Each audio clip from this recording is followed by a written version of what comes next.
नमस्कार, देख रहे हैं खबर भारत 360 और मैं हूं आपके साथ दिव्या मिस्त्री।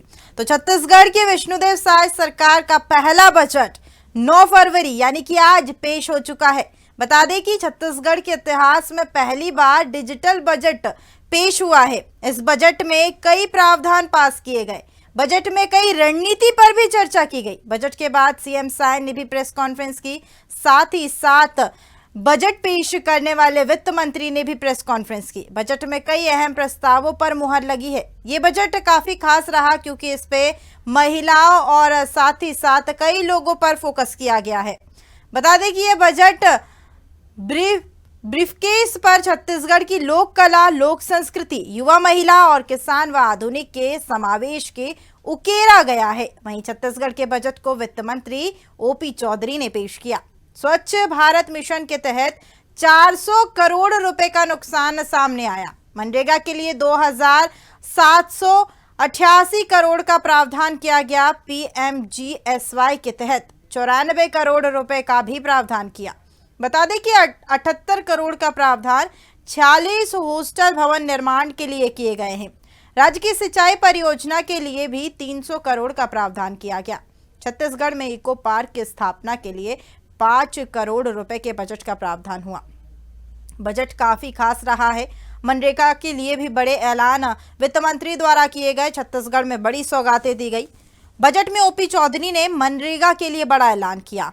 सरकार ने मनरेगा के लिए 2788 करोड़ का प्रावधान किया है, जिसके तहत विकास के कई काम किए जाएंगे। इसमें सड़कों का मेंटेनेंस, स्व सहायता समूह में महिलाओं के लिए रोजगार के लिए प्रयास शुरू किए जाएंगे। वहीं राष्ट्रीय शिक्षा नीति 2020 भी लागू किया गया। छत्तीसगढ़ प्रौद्योगिक संस्थानों की स्थापना की घोषणा की गई। साथ ही आर्टिफिशियल इंटेलिजेंस आधारित सिस्टम की मदद से शिक्षा व्यवस्था को सुधारा भी गया है। बता दें कि राष्ट्रीय शिक्षा नीति 2020 के प्रावधानों के अनुरूप रिसर्च इनोवेशन के लिए परिषद का गठन किया गया। रायपुर बिलासपुर स्मार्ट सिटी के लिए 402 करोड़ का प्रावधान रखा गया है।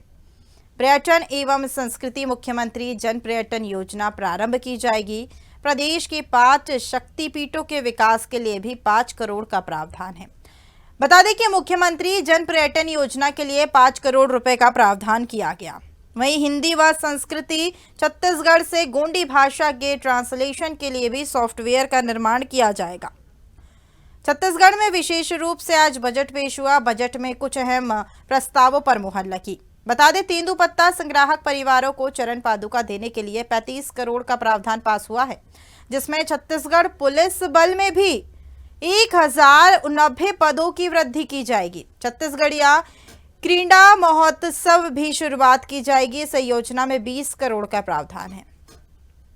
5 नवीन जिलों में जिला कार्यालयों की स्थापना की जाएगी। छत्तीसगढ़ युवा रत्न सम्मान के लिए 1 करोड़ 50 लाख कला, साहित्य, खेल के क्षेत्र में युवाओं के योगदान को प्रोत्साहित और उन्हें सम्मान देने के लिए 1 करोड़ 50 लाख का प्रावधान है।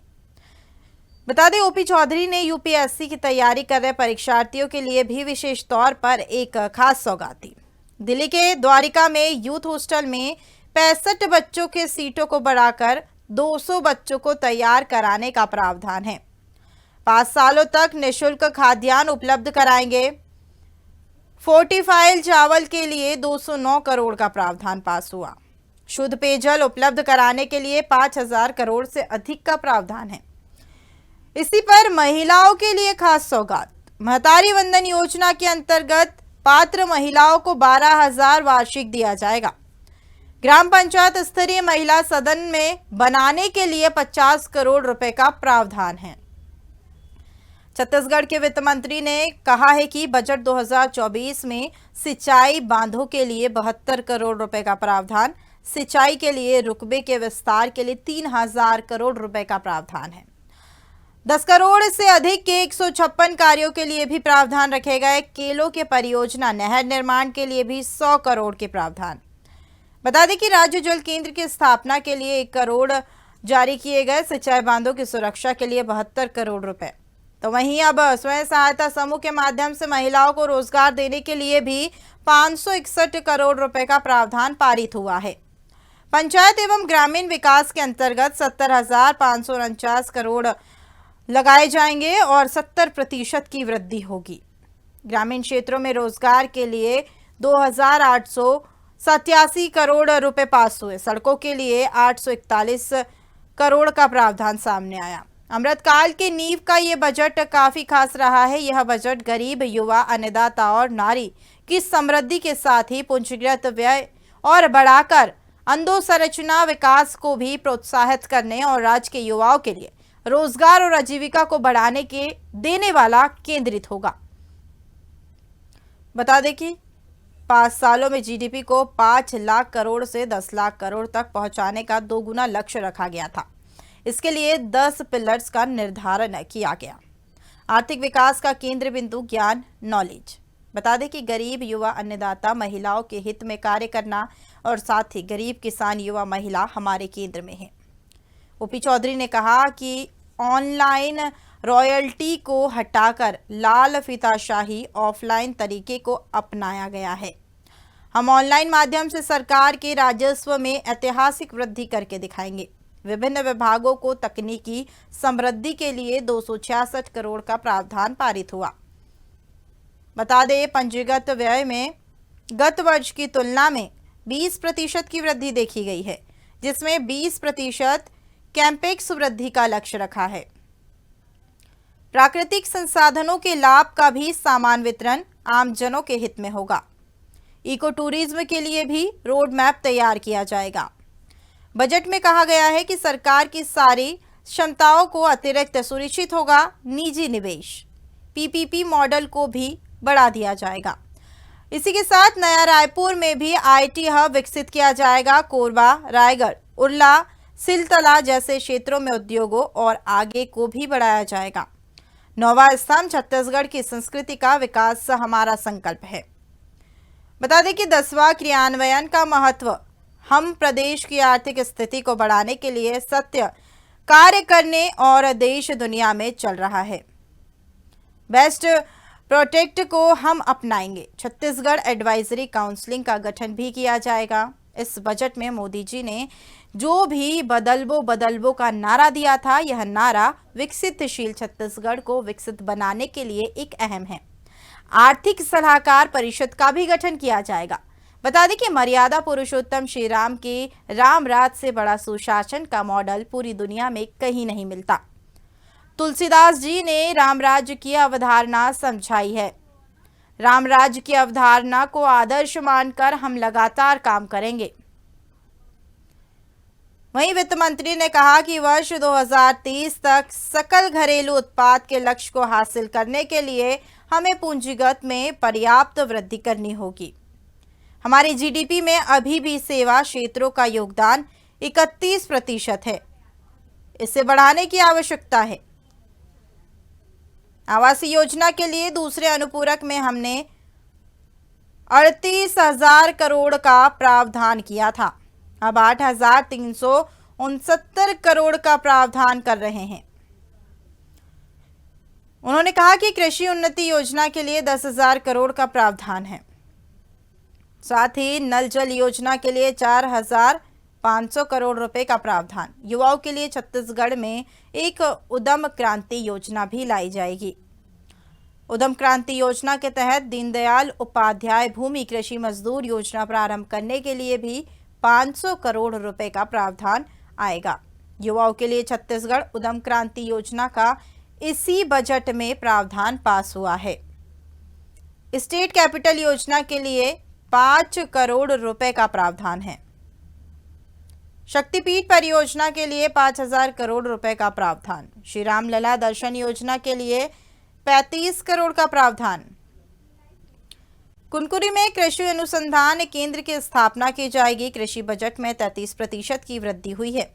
अब इसका कुल 13,438 करोड़ रुपए का प्रावधान हुआ है। बता दें कि कुनकुरी, रामचंद्रपुर और खंडगांव शिलफिली में कृषि एवं उद्यानिकी महाविद्यालय की स्थापना की जाएगी। छत्तीसगढ़ को आज विशेष तौर पर बजट में काफी बड़ी सौगात मिली है।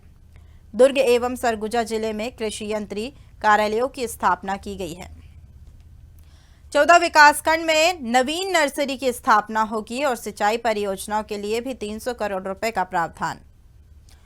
बता दें कि ये प्रावधान 100 करोड़ रुपए का होने वाला है, जिसमें केलों की परियोजना के तहत रायगढ़ में सिंचाई परियोजनाओं को गति दी जाएगी।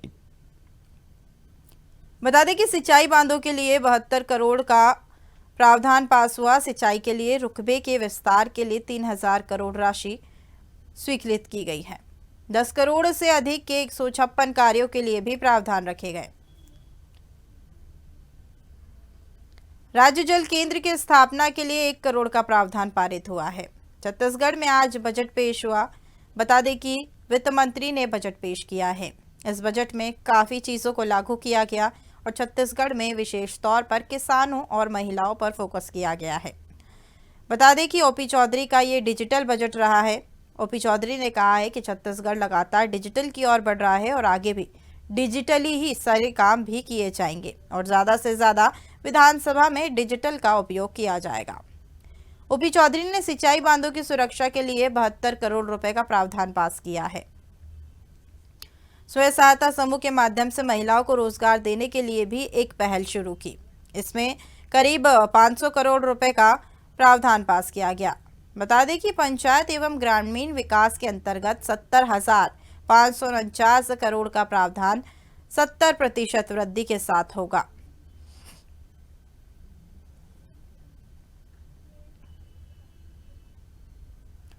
यहीं पर कचरा प्रबंधन की भी योजनाओं के लिए 400 करोड़ का प्रावधान होगा। बता दें कि यूपीएससी की तैयारी के लिए द्वारका दिल्ली में यूथ हॉस्टल में 65 बच्चों की सीटों को बढ़ाकर 200 बच्चों को तैयार कराने का प्रावधान है और 5 वर्षों तक निःशुल्क खाद्यान्न उपलब्ध कराई जाएगी। फोर्टिफाइड चावल के लिए 209 करोड़ का प्रावधान और शुद्ध पेयजल किराने के लिए भी 5000 करोड़ का प्रावधान पारित हुआ। बता दें, महतारी वंदन योजना के अंतर्गत महिलाओं को विशेष तौर पर ध्यान में रखते हुए 12,000 वार्षिक दिया जाना सुनिश्चित किया है, जिसमें 117 करोड़ रुपए का प्रावधान पास हुआ। ग्राम पंचायत स्तरीय महिला सदन बनाने के लिए 50 करोड़ रुपए का प्रावधान पारित हुआ है।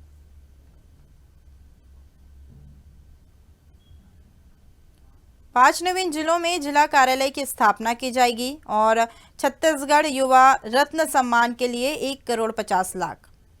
कला साहित्य खेल के क्षेत्र में युवाओं के योगदान को प्रोत्साहित और उन्हें सम्मान देने के लिए 1 करोड़ 50 लाख का प्रावधान। बता दें कि राज्य पुलिस बल में भी 1089 पदों की वृद्धि हुई है। कला साहित्य के खेल के क्षेत्र में युवाओं को योगदान को प्रोत्साहित और उन्हें सम्मान देने के लिए 1 करोड़ 50 लाख का प्रावधान पास हुआ। बता दें कि राज्य पुलिस बल में भी विशेष तौर पर एक बड़ी सौगात दी गई है, जहां पर करीब 1089 पदों की वृद्धि की गई है। बता दूं कि नक्सल क्षेत्र में तैनात जवानों की सुरक्षा के लिए स्पीक रजिस्ट्रेट बूथ देने का भी निर्णय लिया है और ई-कोर्ट में 596 पदों पर सृजन करने की भी घोषणा की गई है। अमृत मिशन योजना के लिए 796 करोड़ का प्रावधान पास हुआ, तो नागरिक क्षेत्र के स्लम बस्तियों में भी सुविधा के लिए 300 करोड़ का प्रावधान पारित हुआ है। नालंदा परिसर को लेकर भी काफी सौगात दी गई, क्योंकि यहां नालंदा परिसर की तर्ज पर प्रदेश के 22 स्थान में लाइब्रेरी बनाने की घोषणा की गई है। मुख्यमंत्री जन पर्यटन योजना प्रारंभ की जाएगी, जिसमें 5 करोड़ रुपए का प्रावधान है। हिंदी व छत्तीसगढ़ी से गोंडी भाषा के ट्रांसलेशन के लिए सॉफ्टवेयर का निर्माण किया जाएगा, जिसमें तेंदुपत्ता संग्राहक परिवारों को चरण पादुका देने के लिए 35 करोड़ रुपए घोषित किए गए हैं। बता दें कि इस बजट के साथ साथ रायपुर, बिलासपुर और स्मार्ट सिटी को भी एक बहुत पर्यटन बनाने के लिए 402 करोड़ का प्रावधान घोषित किया है।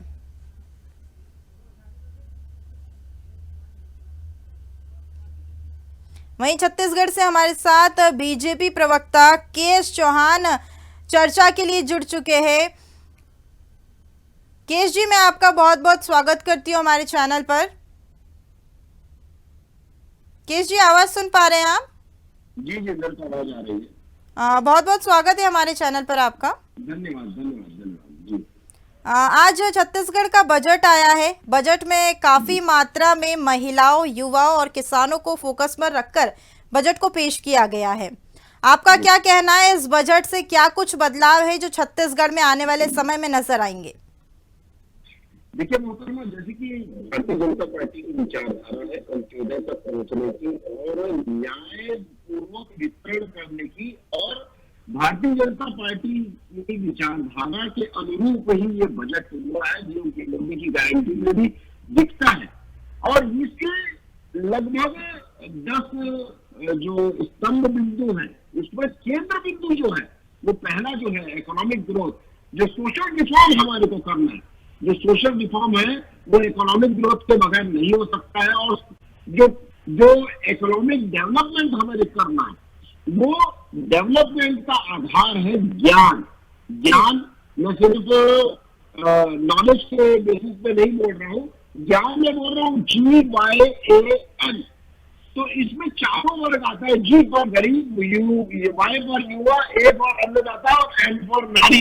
ये सर्वहारा एक बजट पेश किया गया है, जो कि हमारे वित्त मंत्री ने बहुत ही अच्छे से बनाया है, क्योंकि उन्हें पहले भी प्रशासनिक और शासनिक अनुभव रहा है। उसको अनुभव एक जो जिले से में अडॉप्ट किया जाता था, वो अपना अनुभव इन्होंने डाला है।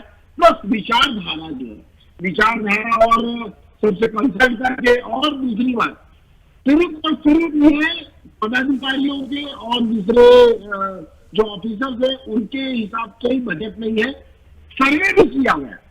सर्वे के हिसाब से जो जिस क्षेत्र के हिसाब से, जैसे मैं आपको बताऊं कि जब से छत्तीसगढ़ बना है तब से पहली बार ऐसा बजट है कि सरगुजा और बस्तर के लिए एक अतिरिक्त फंड दिया गया है, क्योंकि मैदानी इलाके तो डेवलप हो जाते, लेकिन वहां पर पहाड़ी और दूसरी जो जंगली इलाके वो डेवलप होने में कहीं ना कहीं वंचित रह जाते हैं। इस वजह से वहां पर भी किया गया। इस बजट में सबसे मुख्य बात यह है कि जो 22% इकोनॉमिक ग्रोथ की बात की गई है, और 22% इकोनॉमिक ग्रोथ कैसे आएगा, उसका कोई धरातल होना चाहिए। और इसमें धरातल में 2T है मोहतरमा, 2T। इसके कारण ये 22% हमारा इकोनॉमिक ग्रोथ होएगा। क्या है 2T? पहली T है टेक्नोलॉजी, जिसके तहत हम लीकेज बंद कर सकते हैं, सभी चीजों को ऑनलाइन कर सकते हैं, पारदर्शिता कर सकते हैं, जिससे कम से कम, या आप बोलेंगे कि पूर्णतः रूप से दिन भ्रष्टाचार पूरा खत्म हो जाएगा और सब पारदर्शिता के हिसाब से रहेगा। जैसे कि हम तात्कालिक पिछली सरकार ने देखा कि कोल आवंटन में इन्होंने जो ऑनलाइन चल रहा था उसे ऑफलाइन कर दिया, और उसमें करोड़ों अरबों रुपए का घोटाला किया गया। और सबसे मेन बात है, और उसके बाद 2T की बात बोलो तो ट्रेडिशनल भी है। तो ट्रेडिशनल में हमारे जो छत्तीसगढ़ के जो संस्कृति है उसको बढ़ाने की बात हो रही है। ट्रेडिशन में हमने ये भी देखा कि हमने जो हमारे उसे अच्छे से उपयोग करना, ये हमारी प्राथमिकता रहेगी। दूसरी बात, 5 लाख करोड़ रुपए जो हमारा GSDP है उसे डबल करने की बात की गई, 10 करोड़ GSDP लाने की बात करनी। फर्क क्या है मोहतरमा पिछले बजट में और अभी के? पिछले 5 साल का आप बजट देखेंगे ना, तो इसमें कैपिटल एक्सपेंसेस जो होता था, जो पूंजीगत व्यय होता था, लगभग वो 12% होता था। इस बजट में वो 20% रखा गया है। ये सबसे बड़ा इंपॉर्टेंट है। जब भी हम लोग कैपिटल एक्सपेंडिचर 100 रुपए रखते हैं तो उसका GSDP 247 रुपया हमारे को वापस आता है। तो ये सबसे बड़ी बात थी कि पूंजीगत व्यय को बहुत ज्यादा तवज्जो दिया गया। और दूसरी बात, सबसे आम बात लास्ट में जो आखिरी जो स्तंभ था, वो ये बोला गया कि ये सिर्फ प्लानिंग नहीं है, इसमें इम्प्लीमेंटेशन भी किया जाएगा। जब हमारे यशस्वी प्रधानमंत्री जो बोलते हैं कि बदलबो ये दाढ़ी छत्तीसगढ़ ला बदलबो, तो सिर्फ वो एक चुनावी स्लोगन नहीं था। ये बदलबो हम हर क्षण करते रहेंगे, अपने छत्तीसगढ़ को डेवलपमेंट करने के लिए, विकासशील जो छत्तीसगढ़ है उसको विकसित कैसे कर सके, इसके लिए हम निरंतर प्रयास करते रहेंगे, निरंतर। और ये हर क्षण बदलेंगे और एक नई ऊंचाइयों पे छत्तीसगढ़ हमारा जाऊंगा, हर क्षेत्र में, हर वर्ग में। जी केस जी, एक चीज और कि ओपी चौधरी वित्त मंत्री हैं, उन्होंने विधानसभा में डिजिटलाइजेशन को लेकर भी कहा है कि हम ज्यादा से ज्यादा डिजिटल का उपयोग करेंगे।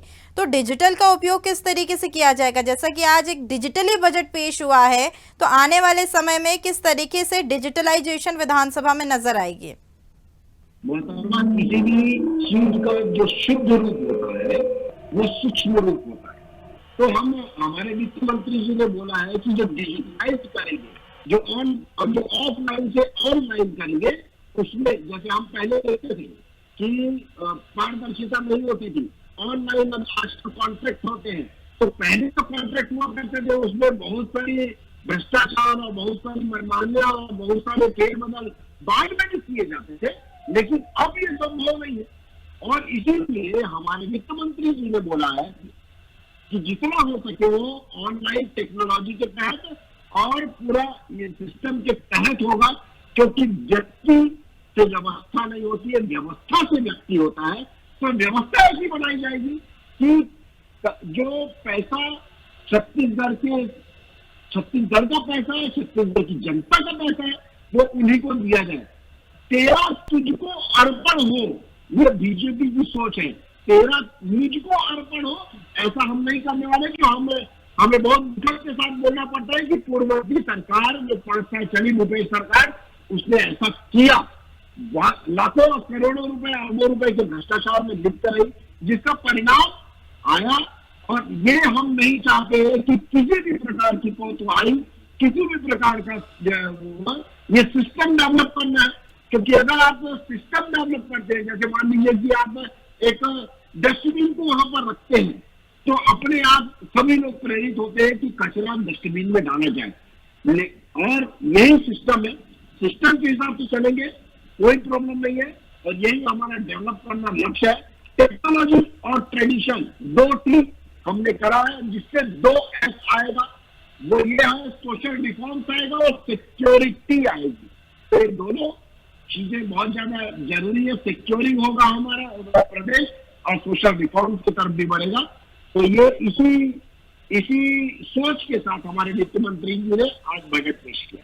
जी केस जी, इस पे एक जो सट्टा ऐप है, महादेव सट्टा ऐप, इसको लेकर भी विपक्ष ने काफी हंगामा किया है और सदन में ये मामला भी उठा है। इसको लेकर क्या कहेंगे? क्या सट्टा ऐप को लेकर जानकारी है? और आने वाले समय में ये जो आरोपी है, इनकी गिरफ्तारी तो हो चुकी है, क्या ऑनलाइन सट्टा ऐप आगे भी जारी रहेगा या फिर हो सकता है ये सत्र के बाद उसे बंद कर दिया जाए? पिछले 3 साल से ये सट्टा धड़ल्ले से चल रहा था मोहतरमा। एक गली में अगर कोई सट्टा खिलाता है तो पुलिस को सट्टा खिलाने से पहले पता चल जाता है कि यहाँ पर सट्टा खिलाया जाने वाला है कल। और एक ये, इस बात से आप मेरे पूरा तवज्जो रखेंगी कि पुलिस को एक एक चीजों की जानकारी होती है, प्रशासन को, शासन को एक एक चीजों की जानकारी होती है। संलिप्त थे, संरक्षण दे रहे थे 3-3 साल तक, इसीलिए तो 508 करोड़ रुपए का शिवम सोनी ने उनके ऊपर आरोप लगाया। मैं ये पूछना चाहता हूँ, विनोद वर्मा कहाँ से लिप्त हो जाते हैं? जब वो बोलते हैं कि सीएम और उनका बेटा बिट्टू इसमें संलिप्त है, तो उन्होंने दूसरे नेताओं, दूसरे जनप्रतिनिधियों या दिल्ली में बैठे जनप्रतिनिधियों का नाम क्यों नहीं दिया? ये इनका ही नाम क्यों लिया जाता है? विनोद वर्मा कौन है और चंद्रभूषण चंद्राकर कौन है, ये मेरे को बताने की जरूरत नहीं है। इनके सलाहकार थे और उसके वजह से ये सब चीजें की गई। डायरेक्ट संबंध दिखता है कि इनका और कटोरियों का संबंध क्या रहा है। और 20,000 लोगों की संलिप्तता पाई गई सिर्फ एक जिले में। और उसमें होता क्या है कि 90 लोगों के ऊपर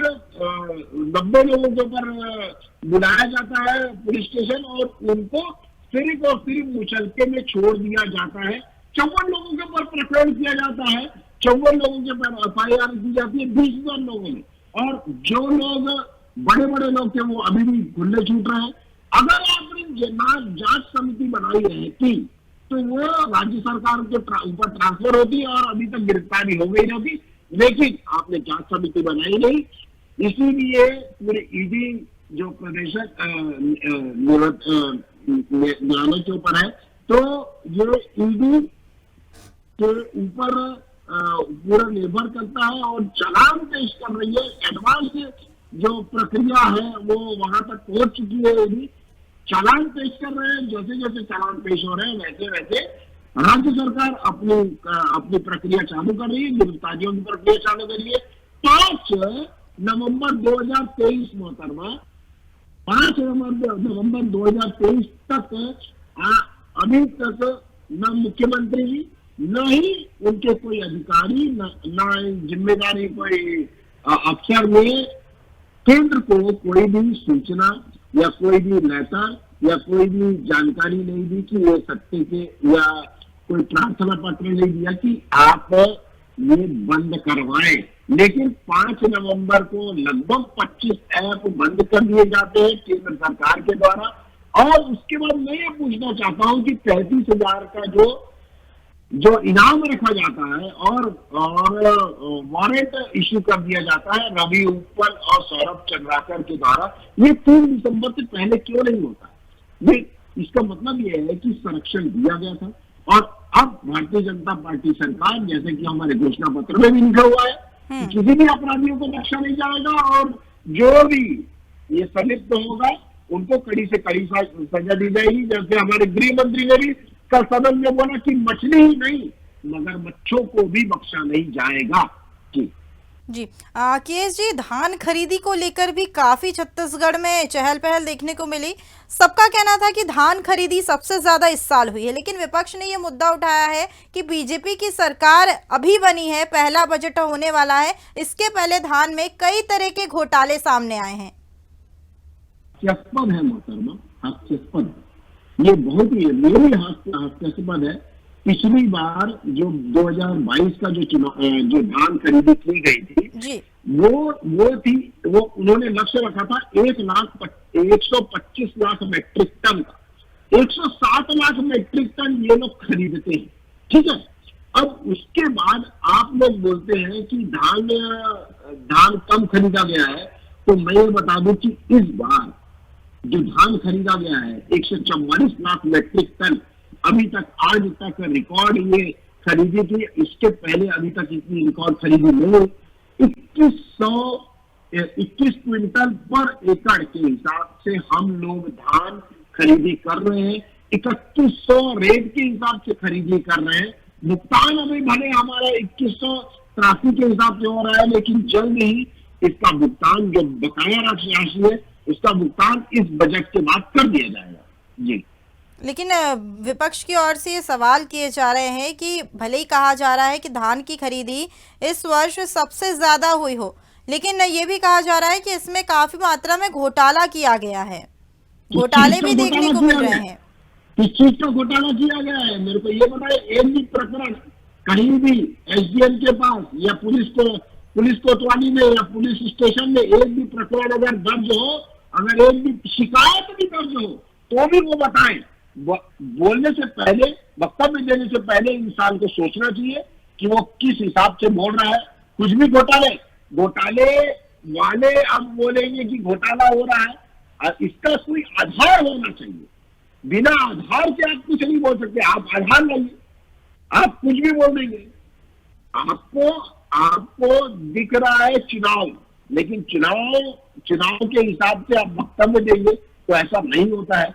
इनके पास इसका क्या आंसर रहेगा? 144 लाख मैट्रिक टन का ये लोग तारीफ तो नहीं कर सकते, लेकिन अब नेगेटिव बोलना है तो क्या बोले?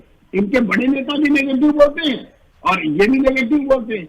एक ट्वीट जो है राहुल गांधी जी का, वो नेगेटिव के अलावा तो कुछ होता ही नहीं है। तो ये आप मेरे को बताइए, तो वही रीति नीति के हिसाब से इनके पदाधिकारी और इनके कार्यकर्ता चलते रहते हैं। जी, पेड़ कटाई का मुद्दा भी काफी गरमाया था। बजट के पहले दिन पेड़ कटाई को लेकर विपक्ष ने काफी हंगामा किया था। इस पर सरकार ने अब तक क्या कुछ एक्शन लिए हैं? अचानक क्या होता है 3 दिसंबर के बाद कांग्रेसी प्राकृतिक प्रेमी हो जाते हैं। 3 दिसंबर तक इनको याद नहीं रहता है। जी। और ये सरकार का आदेश, सरकार का एग्रीमेंट है कि इतनी एकड़ तक वो उन्होंने कटाई की परमिशन दी है। और ये परमिशन कहाँ दी गई है? तो राजस्थान में रात को 12 बजे एक दूसरी जगह, ऑफिस में नहीं, एक विश्राम गृह में बैठ के ये परमिशन दी गई है। और आप मेरे को बताएं, ये किसने परमिशन दी है? तो पिछली भूपेश सरकार ने परमिशन दी है। तो एग्रीमेंट हुआ है, उतने क्षेत्र के जो वो उनको कटाई करनी है, वो एग्रीमेंट उनका हुआ है, उसके हिसाब से ये चल रहे हैं। अभी 2 महीने में तो हमने कोई एग्रीमेंट किया नहीं।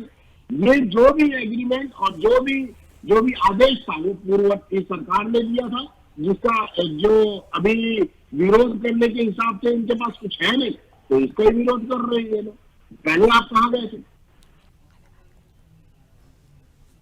केएस जी, छत्तीसगढ़ का बजट तो आ चुका है और बजट में नवा रायपुर को हब बनाने की तैयारी भी की जाएगी।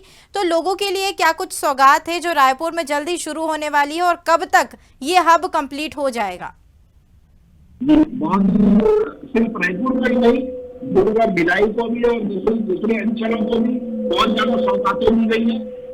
स्थिति के हिसाब से, परिस्थिति के हिसाब से, स्थान के हिसाब से, वहां की जनता जो चाह रही थी उसके हिसाब से मेट्रो चालू हो रही है, डेवलपमेंट वहां पर चालू हो गया, और IIT बनने वाले, ITI बनने वाले, और उसके बाद दूसरे हर संभाग में एक मेडिकल रिसर्च सेंटर खुलने वाला है।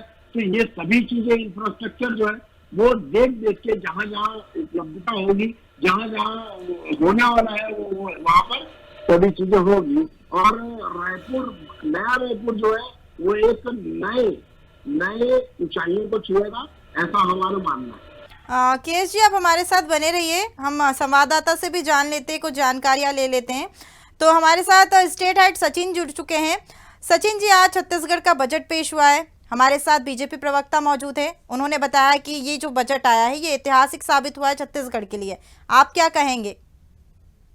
ये साफ तौर से इस बजट को अगर हम देखते हैं तो कहीं ना कहीं एक सरकार का जो पहला बजट है वो कहीं ना कहीं बहुत अच्छा माना जा सकता है। देखिए, सबसे पहले जो ध्यान देने वाली बात है इसमें, वो मोदी की गारंटी पर ध्यान देने वाली बात है कि उन्होंने मोदी की जो गारंटी थी, जो मोदी के वादे थे, उस पर सबसे पहले फोकस किया है। चाहे प्रधानमंत्री आवास योजना को लेकर लगभग 18 लाख घरों को निर्माण करने की बात कही गई है इसमें। वहीं पर अगर मैं महिलाओं की बात करता हूँ, महिलाओं के पोषण की बात करता हूँ मैं, तो महिलाओं की पोषण की बात करूँ तो 1200 रुपए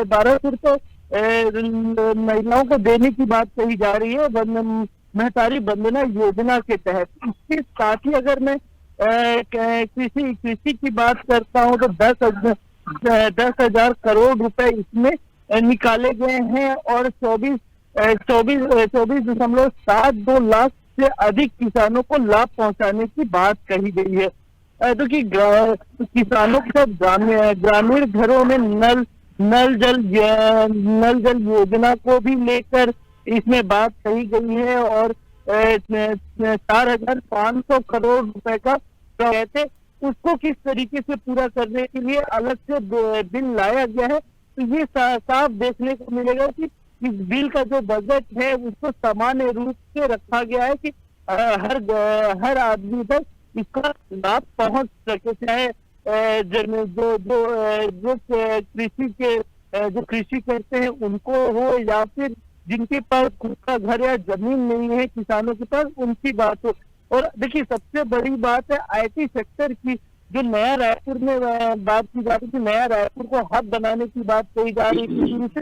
तो इस बार जो इस विधानसभा सत्र में और बजट में जो सामने आया है उसमें IT सेक्टर को बढ़ावा देने की बात कही गई है। देखिए, भारत में परियोजना के लिए 66 करोड़ रुपए का इसमें प्रावधान रखा गया है जी।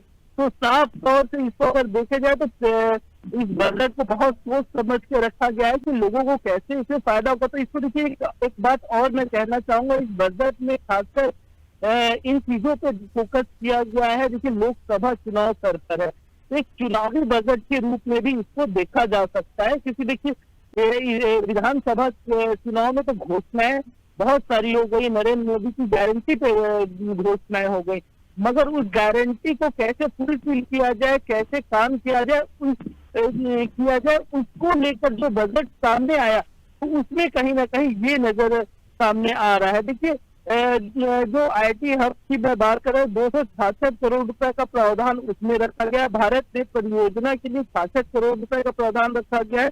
वहीं पीएम वाड़ी प्रोजेक्ट के लिए 40 करोड़ का प्रावधान रखा गया है। तो देखिए किस तरीके से जो नया रायपुर है उसको बढ़ाने के लिए, आईटी हब बनाने के लिए अलग अलग प्रावधान लाया गया है। अब ये देखने वाली बात होगी कि जो प्रावधान लाया गया है उसको कितने दिनों में सरकार पूरा करती है। बजट तो पेश कर दी है अपनी सरकार ने, मतलब इस बजट को कितने दिनों में पूरी करती है। अगर मैं बात करूं, देखिए विकेंद्रीकृत विकास प्रावधान की, तो उसमें भी 20 स्तरीय आईटी क्षेत्र में विवाद, शिक्षा और स्वास्थ्य के ऊपर ध्यान दिया गया है। देखिए, डेवलपमेंट को रायपुर भिलाई क्षेत्र के आसपास भी डेवलपमेंट की बात कही गई है इसके साथ में। तो देखिए, नवा रायपुर में अलग अलग कंपनियों की स्थापना की बात की गई है, आईटी कंपनियों की भी स्थापना की बात कही गई है। तो भिलाई में उद्यमी केंद्रों की स्थापना की बात कही गई है। और इसके साथ प्रमुख योजनाओं की अगर मैं बात करूं तो सचिन जी, एक चीज मैं पूछना चाहूंगी आपसे कि ये जो बजट सत्र आया है, इसके बाद विपक्ष ने बजट में तो काफी हंगामा किया। बजट अब सभी के हित में आया है, लोगों के लिए आया है, जैसा आपने बताया, जैसा बीजेपी के हमारे प्रवक्ता केएस जी ने बताया है। तो क्या लगता है आपको कि विपक्ष की ओर से अब तक क्या कुछ प्रतिक्रिया देखने को मिलेगी? समान रूप से अगर हम देखा जाए कि जो बीजेपी ने अपने जो बजट रखा है उसको लेकर अभी बैठकें जारी होंगी। जब विपक्ष इसको देखेगा अपने रूप से, तब विपक्ष अपना जो प्रारूप है उसको लेकर बना के विपक्ष आरोप शुरू करेगा। कि देखिए, मैं आपको पहले ही बताया कि लोकसभा चुनाव सर पर है और ये जो बजट है वो कहीं ना कहीं लोकसभा चुनाव को भी मद्देनजर रखते हुए ही बनाया गया होगा। क्योंकि देखिए, आम जनता के लिए तो ये बजट अच्छा है और बजट देखने में बहुत अच्छा लग रहा है कि ये बजट में कहीं ना कहीं आम जनता को सुकून नजर आ रहा है। मगर विपक्ष इसको किस तरीके से लेते हैं और इस बजट में जितने पैसे लगाए हैं और लगाया गया, जैसे मैतारी बन्ना योजना की अगर मैं बात करूं तो मैतारी बन्ना योजना में जितने पैसे लगाए, क्या वो हर महीने 1200 रुपए महिलाओं की खाते में पहुंच पाएंगे या नहीं पहुंच पाएंगे, किस चीज के आंकड़े कैसे रखा जाएगा, वो देखने वाली बात होगी। चलिए सचिन जी, आप हमारे साथ अभी बने रहिए, आपसे चर्चा करेंगे। केएस जी से चर्चा कर लेते हैं। केएस जी, बजट तो आ चुका है, बजट को लेकर काफी लोगों के मन में उम्मीदें थी, उम्मीदों के ऊपर ही बजट खरा उतरा है। अब आने वाले समय में बजट कितने जल्दी अपना असर दिखाने वाला है? क्या ये बजट लोकसभा बजट रहकर बन जाएगा या फिर आने वाले समय में जल्द से जल्द इस बजट पे पारित होने वाली राशियां लोगों के हितों में काम करेगी? सबसे मेन बात उन्होंने लास्ट में बोली, जो 10 स्तंभ में जो लास्ट स्तंभ है हमारी प्लानिंग ही नहीं, इम्प्लीमेंटेशन भी करना।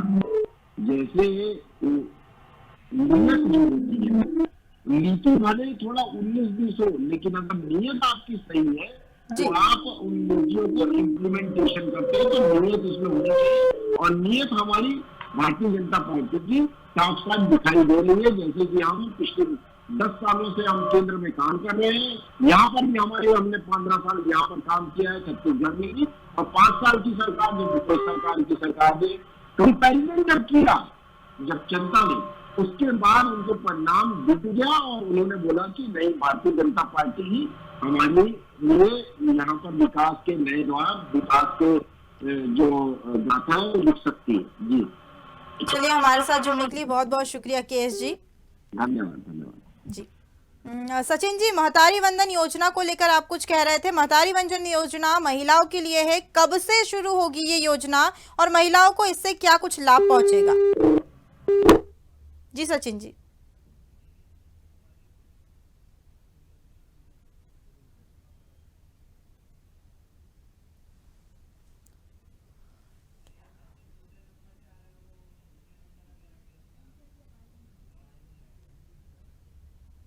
तो जैसा कि छत्तीसगढ़ का बजट आज पेश हुआ है और बजट पे कई मुद्दों को लेकर जनहित में बजट को पारित किया गया। इसमें स्वच्छ भारत मिशन के तहत 400 करोड़ रुपए का नुकसान, मनरेगा के लिए 2788 करोड़ का प्रावधान पारित हुआ है। ये बजट काफी ऐतिहासिक रहने वाला है। पीएमजीएसवाई के तहत 94 करोड़ रुपए का भी प्रावधान हुआ है। वहीं बात कर लेते हैं स्टेट हाट से। सचिन जी, क्या कुछ महिलाओं के लिए महतारी वंदन योजना लागू की गई है? योजना कब से काम आएगी और महिलाओं को इससे क्या कुछ लाभ होगा? देखिए, महिलाओं के लिए जो योजना लाई गई है उनको आत्मनिर्भर करने के लिए लाई गई है और मोदी गारंटी पे ये बातें कही गई थी और इस बातों को पूरा करने के लिए ही इस बजट को रखा गया है। तो साफ तौर से अगर देखा जाए मोदी गारंटी की बात है, तो देखिए अभी जो स्थिति दिख रही है, बजट आने से पहले ही अलग अलग जगह कैंप लगाए जा रहे हैं। अलग अलग ग्रामीण या शहरी क्षेत्र में अगर देखा जाए तो कैंप लगा के उनका नाम लिया जा रहा है और जो उसमें जो एरिया बनाया गया है कि क्या क्या चीज होनी चाहिए, उन चीजों पे ज्यादा फोकस किया गया। तो इसमें खासकर देखिए उन चीजों को ध्यान दिया गया है जो महिलाएं सच में निचले वर्ग में हैं, जिनके पास आर्थिक रूप से पैसे नहीं है, आर्थिक रूप खराब है उनका, उनको ध्यान में रख के इन सारी चीजों को काम किया गया है। तो देखिए अगर जिस तरीके से महिलाओं को आगे बढ़ाने के लिए काम किए जा रहे हैं और योजनाओं पे काम जो शुरू किया पहले से कर दिया गया है और अब बजट आ रहा है, तो कहीं ना कहीं महिलाओं को इससे लाभ दिखाई देगा। मगर सबसे बड़ी बात इसमें ये होती है कि जब योजनाएं शुरू हो जाती हैं तब वो ग्राउंड पर ये नजर आता है कि योजनाओं का लाभ सही ढंग से लोगों को नहीं मिल पाता है। तो उसके लिए बीजेपी की क्या रणनीति रहेगी, वो देखने वाली बात होगी। देखिए मैं प्रमुख योजना, देखिए महतारी वंदना योजना ही की बात कर रहा हूँ, तो मैं प्रमुख योजनाओं की और भी मैं बात कर देता हूँ। जैसे छोटे और मध्य किसानों के आर्थिक रूप से वृद्धि के लिए जो बजट बनाए गए हैं, जो कृषि कृषि के लिए जो लोग हैं उनके लिए जो अलग से रखा गया है, उसमें देखिए 10,000 करोड़ रुपए का प्रावधान रखा गया है। तो देखिए कहीं नहीं किसानों को इससे फायदा होगा, जो किसान ग्रामीण एरिया में जो काम करते हैं, जो आत्महत्या के केस लगातार सामने आ रहे थे अलग अलग जगह से, आज छत्तीसगढ़ में कि किसान कर्ज के कारण फांसी लगा लिया या फिर ऐसी चीजें जो सामने आ रही थी, तो वो कहीं ना कहीं इससे थमते नजर आएगा। इसके अलावा प्रधानमंत्री आवास योजना की अगर मैं बात करूं तो देखिए ग्रामीण एरिया के लिए, सिर्फ ग्रामीण एरिया के लिए इसमें 8,300 करोड़ का बजट पेश किया गया है। मतलब देखिए प्रधानमंत्री आवास योजना को लेकर लगातार कांग्रेस घेरते रही है बीजेपी को, और वहीं पर प्रधानमंत्री आवास योजना के लिए लगातार बजट पेश पहले भी होते हुए हैं, मगर कहीं ना कहीं उस बजट को लेकर लोगों तक वो योजना का फायदा नहीं मिल पाया था। तो मतलब इस बार का जो योजना है, ये जो बजट आया है, उसमें मोदी गारंटी के साथ कहीं ना कहीं देखने को मिलेगा कि बीजेपी उसको पूरा करती नजर आएगी, ये माना जा रहा है। मगर देखिए अगर मैं बात करता हूँ कि इस बजट में सबसे बड़ी बात है जो प्रधानमंत्री आवास योजना को लेकर है, तो पहले से ही कांग्रेस ने आरोप लगाते आया है इसमें कि उस बजट का पैसा कभी भी छत्तीसगढ़ में नहीं पहुंचा है। तो इसको लेके एक बड़ा सवाल उठाया है हमेशा कांग्रेस ने, और आगे देखने वाली बात होगी कि इस योजना के तहत कितने लोगों को फायदा होता है। देखिए अगली योजना है जल जीवन मिशन। तो देखिए इसमें 4,500 करोड़ रुपए का प्रावधान रखा गया और ये योजना काफी पहले समय से चलती आ रही है, और इस योजना के तहत अभी तक नल जल योजना के तहत कई घरों में पानी आ जाना था, मगर कांग्रेस की सरकार जब थी तब कहीं ना कहीं इससे जो ठेकेदार है उनका कहना था कि हमको टेंडर तो मिल गया मगर वो बिल पास नहीं होता है, तो कहीं ना कहीं बजट को लेके जो इशू था वो खत्म होते हुए नजर आएगा, क्योंकि देखिए 4,500 रुपए करोड़ का बजट इसमें अलग से रखा गया है। इसके साथ में हायर एजुकेशन की अगर मैं बात करूं, देखिए ये एक मोदी गारंटी के तहत ही युवाओं के लिए कहा गया था कि हाई एजुकेशन कहीं ना कहीं मुफ्त किया जाएगा, तो उसके लिए भी एक रकम रखा गया है जो 3,952 करोड़ रुपए का प्रावधान इसमें भी रखा गया है कि युवाओं को कहीं ना कहीं इससे हाई एजुकेशन में मदद मिल पाएगी। देखिए अलग अलग संस्थाएं खोली गई है छत्तीसगढ़ में, कहीं राष्ट्रीय स्तर की, तो उस योजना के तहत जब विद्यार्थी उसमें गरीब विद्यार्थी पढ़ेगा तो कहीं ना कहीं उसकी आर्थिक स्थिति कहीं ना कहीं सुधरते नजर आएगी फ्यूचर में। तो इस चीज के लिए योजनाओं की मैं बात करूं तो युवा के लिए बहुत अच्छी योजना है ये। अगर और भी मैं योजना बिजली में जो बिजली बिल मुफ्त की बात कही गई थी, मुफ्त बिजली बिल की बात कही थी, उसमें भी 3,500 करोड़ रुपए का बजट अलग से रखा गया है। तो देखिए जो वो भी किन लोगों के लिए रखा गया है, वो एक एरिया बनाया गया है कि जो 500 करोड़ का जो बजट मुफ्त बिजली के लिए रखा गया है वो किसानों के लिए रखा गया है। जो किसान अपने खेतों में पंप द्वारा सिंचाई करते हैं उनके लिए ये मुफ्त बिजली बिल रखा गया है। तो कहीं ना कहीं इससे भी किसानों को मदद मिलेगा। और देखिए और भी योजनाएं हैं जिसमें किसानों को कहीं ना कहीं दूसरे तरीके से मदद मिल रही है। चलिए सचिन जी, तमाम जानकारी हमारे साथ साझा करने के लिए शुक्रिया। तो जैसा कि छत्तीसगढ़ का आज बजट पेश हुआ है, छत्तीसगढ़ की सरकार, विष्णुदेव साय की सरकार का पहला बजट आज 9 फरवरी को पेश हुआ। बता दें छत्तीसगढ़ के इतिहास में पहली बार डिजिटल बजट पेश किया गया है। वहीं बजट के फ्रीकेस पर भी छत्तीसगढ़ की लोक कला, लोक संस्कृति, युवा, महिला और किसान व आधुनिकता के समावेश को उकेरा है। छत्तीसगढ़ के बजट को वित्त मंत्री ओपी चौधरी ने पेश किया। स्वच्छ भारत मिशन के तहत इसमें 4,000 करोड़ रुपए का नुकसान हुआ है और मनरेगा के लिए 2,788 करोड़ का प्रावधान पास हुआ। छत्तीसगढ़ की यह बजट काफी ऐतिहासिक रहा क्योंकि इसमें ज्ञान को उकेरा गया। इसमें गरीब कल्याण विभाग और साथ ही साथ इसमें महिलाओं और युवाओं के लिए भी खास योजनाएं लाई गई है। और बजट को लेकर भी काफी हंगामा अब सियासत में जारी रहेगा। फिलहाल हमारे इस कार्यक्रम में इतना ही और अधिक जानकारी के लिए देखते रहिए खबर भारत 360। नमस्कार।